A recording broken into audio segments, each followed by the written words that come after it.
Iraí, estou cursando a Faculdade de Letras Português, estou no terceiro semestre. Irei falar sobre o circuito psicogenético, em especial de Jean Piaget.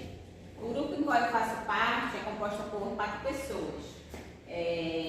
Eu, Maria Iraí, Maiane Paula, Lisleia, Melissa Mendes. A nossa matéria é Psicologia da Educação, professor José Ednildo. Piaget, biólogo, psicólogo e epistemólogo, suíço, nascido em 1896 e falecido em 1980. Desenvolveu um método próprio e sistematizado para investigar os processos envolvidos na formação do conhecimento, desde a infância até a idade inicial. Piaget também é considerado um dos mais importantes pensadores do século XX. Sua formação inicial é em biologia na Universidade de Neuchâtel, onde concluiu seu doutorado. Posteriormente, se dedicou à área da psicologia, epistemologia e educação. Foi professor de psicologia na Universidade de Genebra por 25 anos. Tornou-se mundialmente conhecido por sua revolução epistemológica. Na sua vida, Piaget escreveu mais de 50 livros e centenas de artigos, sendo que seu primeiro livro foi publicado em 1923, com o título A Linguagem e o Pensamento da Criança. No ano seguinte, casou-se com Valentina e com ela teve 3 filhos.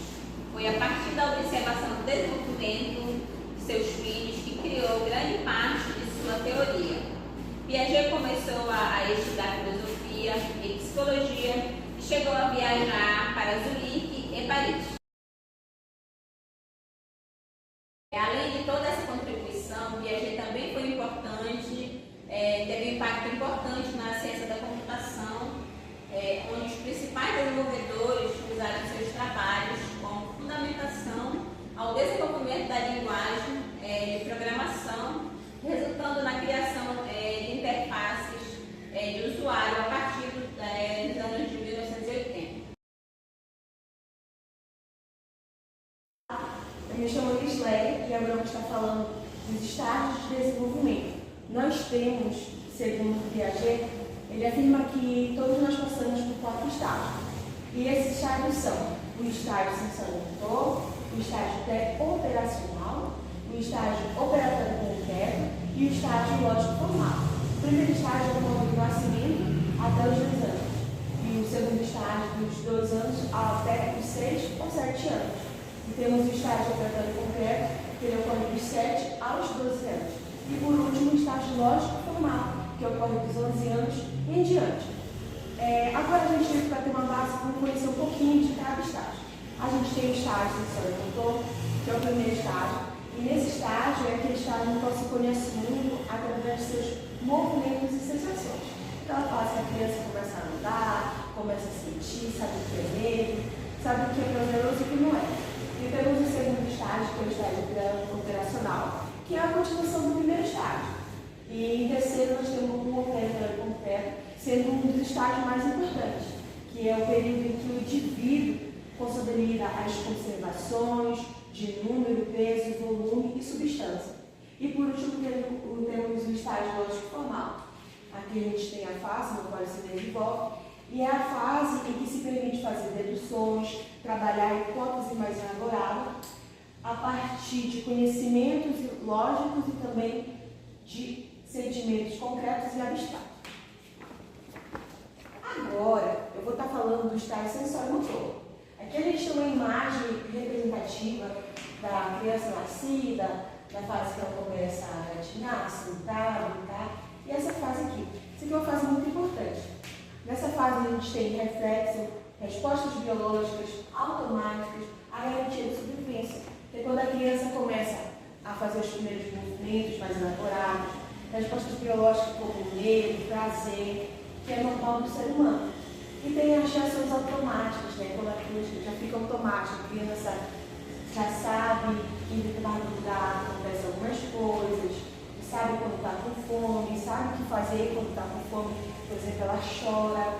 E temos também os comportamentos voluntários, que é a repetição de inúmeras vezes. é quando a criança começa a repetir certas coisas que ela aprendeu. Por exemplo, quando ela começa a falar papai, ela repete, eu chamo até pessoas que não é pai de papai, ela vive reproduzindo como certos comportamentos, certas consequências, relação de causa e efeito. Essa relação de causa e efeito é uma fase muito importante da criança. A criança sabe que se ela for em determinado lugar, ela pode cair. A criança sabe que se ela mexer no cachorro, o cachorro pode morder. E tudo isso com base numa consequência que ela sofreu. Por exemplo, a criança foi lá dar um tapinha no cachorro, o cachorro mordeu ela. Ela vai aprender que se ela bater no cachorro, ela vai ser mordida. E tudo isso provoca resultados desejados e a permanência de objeto. É quando uma criança, ela fixa um objeto e ela passa a acreditar por muito tempo naquele determinado objeto. Agora eu vou estar falando do estágio pré-operacional. O estágio pré-operacional é a fase da linguagem. Aqui a gente tem uma fase que é muito importante também, que é a fase da linguagem. A pessoa começa a desenvolver linguagem, falar de certas maneiras, pensar em objetos, eventuais acidentes. A criança ela começa a pensar com mais claridade. Por exemplo, ela entende que se ela andar de bicicleta e ela andar muito rápido, ela pode cair. Ou seja, ela pensa na consequência. Ela sabe que se ela descer uma ladeira com a bicicleta sem freio, ela pode eventualmente sofrer um acidente. Temos também os fenômenos psicológicos. A criança começa a pensar em coisas que dão medo, coisas que ela não gostaria de passar.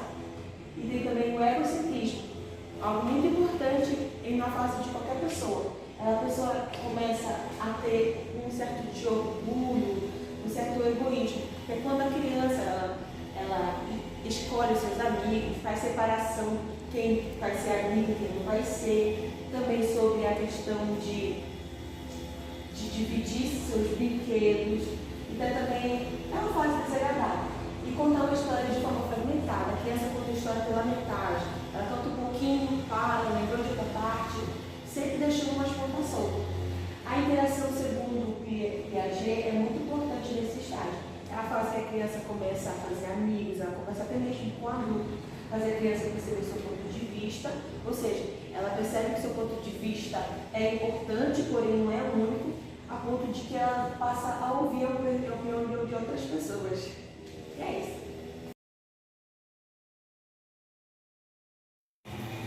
Olá, eu sou a acadêmica Nayane e venho falar do estágio operacional concreto. Nesse estágio, a criança começa a formar as operações lógicas e com suas diferentes características e está sujeito ao erro. A criança tem o entendimento que seu ponto de vista não é compartilhado por todos. Já percebe que o mesmo recipiente não altera o volume do líquido e que os objetos diretamente observados são manipulados. Os conceitos abstratos e hipóteses são informações diferentes para lidar neste estágio. O estágio operacional concreto é uma fase crucial no desenvolvimento cognitivo da criança.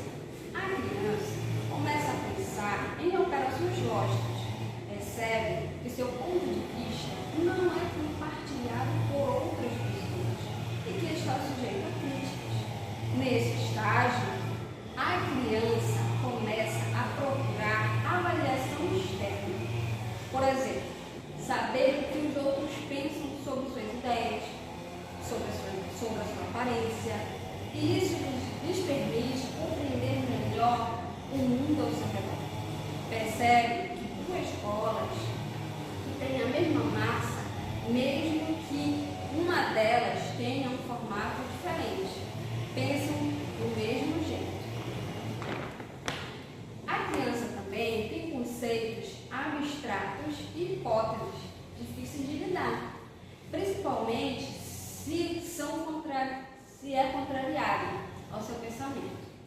Mas as mesmas apresentam maior capacidade de pensar soluções mentais para os problemas reais.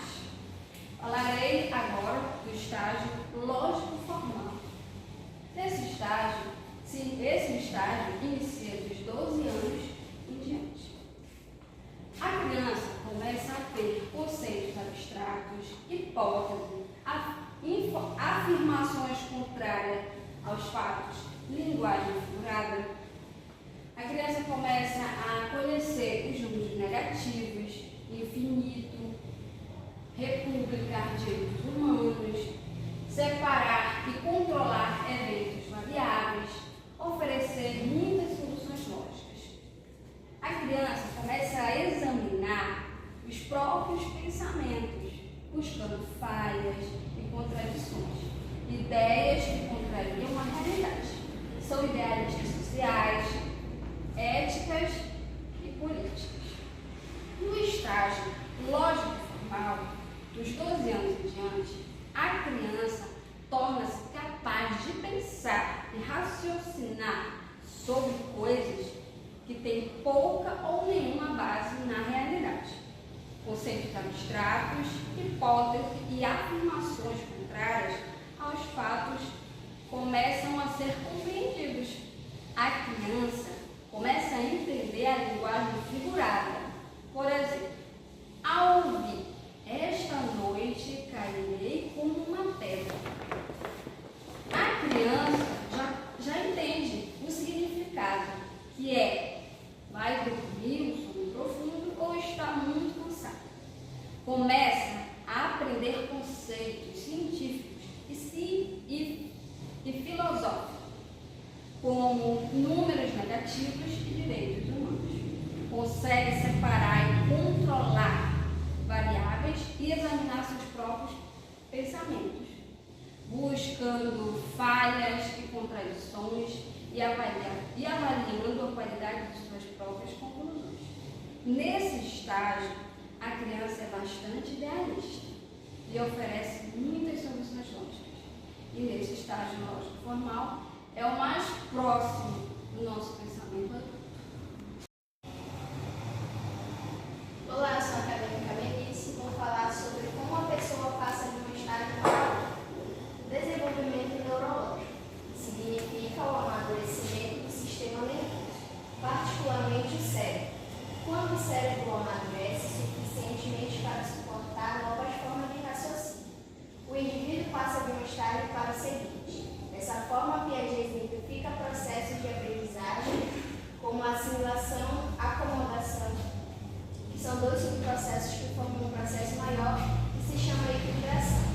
Equilibração, assimilação e acomodação. E ele falar sobre acomodação. Modificar conhecimentos prévios para poder assimilar o novo. Na acomodação, a criança é forçada a mudar seus esquemas. Irei explicar um pouco sobre assimilação. Quando nos deparamos com coisas que são facilmente compreendidas, porque são semelhantes ao que já conhecemos, assimilamos algo novo com base no que já possuímos de experiência. Por exemplo, uma criança que nunca viu uma boneca na vida, ao vê-la pela primeira vez, pode achar que se trata de uma pessoa, pois a aparência da boneca é muito semelhante à do ser humano. Esse processo de reconhecer a boneca e assimilá-la a uma pessoa chama-se de assimilação. Continuando com o exemplo da boneca, a criança começa a perceber que a boneca não é uma pessoa. Quando a criança começa a mexer nela, percebe que o cabelo é sintético, a textura da pele é diferente, a boneca não respira e não reage ao toque físico. Em pouco tempo, a criança vai perceber que não se trata de um ser humano, e sim de um objeto. O processo de assimilação se torna insuficiente, então entra o processo chamado acomodação, que significa modificar conhecimentos prévios para poder assimilar algo novo. Na acomodação, a criança é forçada a mudar seus esquemas, o que é fundamental para a compreensão sobre a boneca seja enfim assimilada. Equilibração. As pessoas entendem melhor quando entendem o que é ser. Ao entender como acontece o processo de construção do conhecimento, pode-se desenvolver métodos pedagógicos mais eficientes, a fim de aperfeiçoar ou substituir o sistema de ensino já existente. Irei finalizar explicando a equilibração. Assimilação e equilibração são dois subprocessos que nos permitem conhecer o mundo, e graças a